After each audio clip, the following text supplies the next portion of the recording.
Pagpasok nyo ng balota, napakabilis, 3 segundo lang mapapasok yung balota po nyo. At ang first time na makikita nyo yung balota nyo, yung picture doon sa screen. Kita nyo po yun mamaya.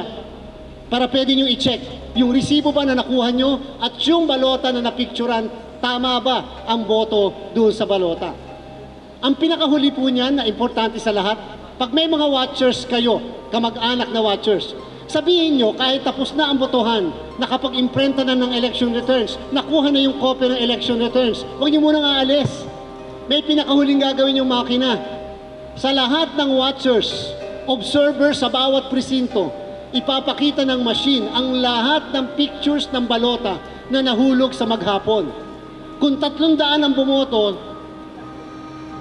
dito po sa barangay 655 halimbawa, lahat ng pictures ng balota na nahulog sa maghapon sa 655, ipapakita, papayagan namin ang lahat ng watchers, pati ang lahat ng observers, picturean o i-video ang bawat isang picture ng balota. Bakit? Para manually, pwede nilang bilangin ilan ang nakuha talaga ni Mayor, ilan ang nakuha talaga ng kalaban ni Mayor, ilan ang nakuha ni Konsehal, pwede nilang picturean at tingnan, tumutugma ba yan sa naimprenta na election returns.